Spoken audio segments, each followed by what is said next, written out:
दनादन star रज्जू मंचला के स्वर में यह गीत।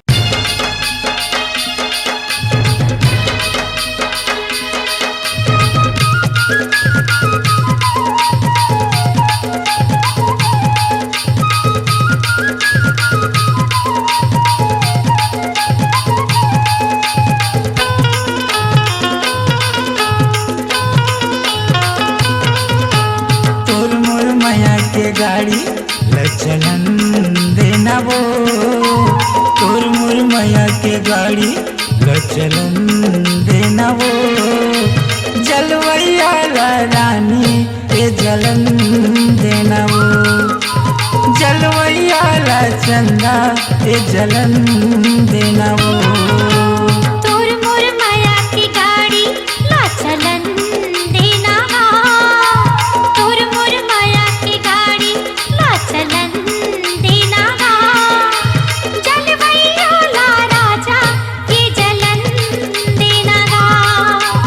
जलवैया राजा ये जलन देना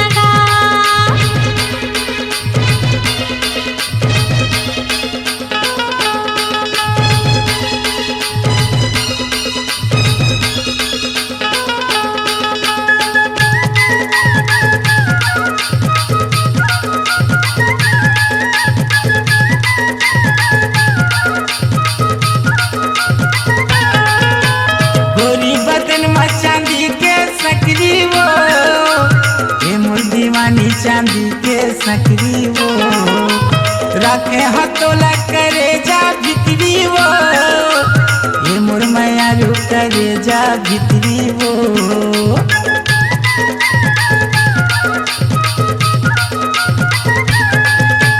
गोरी बदन में चांदी के सकरी वो ये मोर मैयारू चांदी के सकरी वो रखे हथोला करे जा भितरी वो ये मोर दीवानी करे जा भितरी वो तोर मोर मैया के गाड़ी लचलन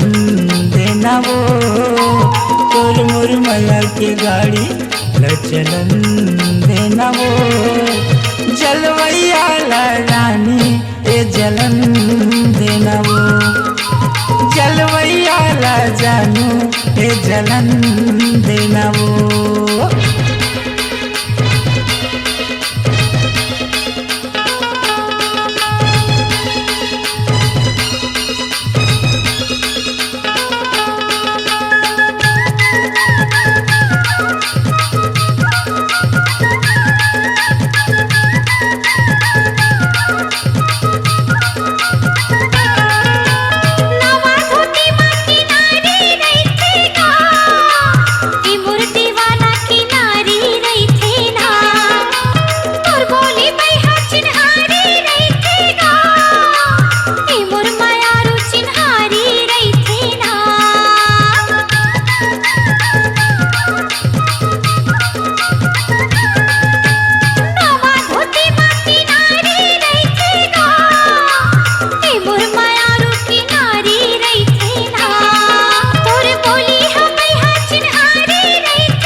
दीवानी टोली से गोही वो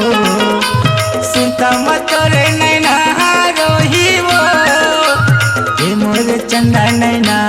रोही वो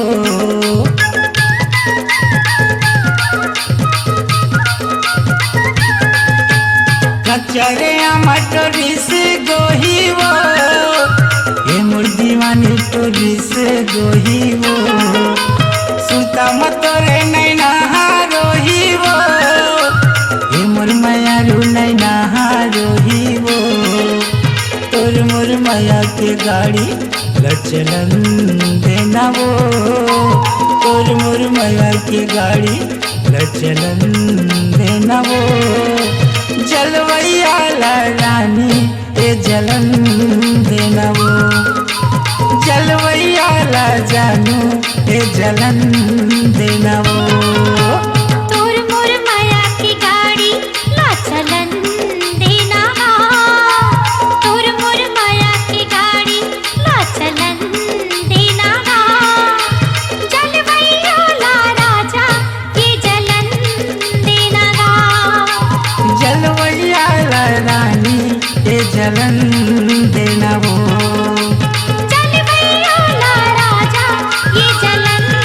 देना जलवैया ला जोही ए जलन देना वो तोर मोर माया की गाड़ी ला चलन देना अपनी आवाज को दीजिए एक नया मुकाम। डिजिटल रिकॉर्डिंग की दुनिया का जाना पहचाना नाम स्वरांजलि, जहां गूंजती हैं ध्वनियां अपनी माटी की सौंधी सुगंध के साथ। छत्तीसगढ़ी संगीत के विविध रंग जो पहुंचाते हैं पूरे प्रदेश में डिजिटल रिकॉर्डिंग के संग। स्वरांजलि स्टूडियो नेमीचंद गली नंबर 2, गंजपारा, रायपुर।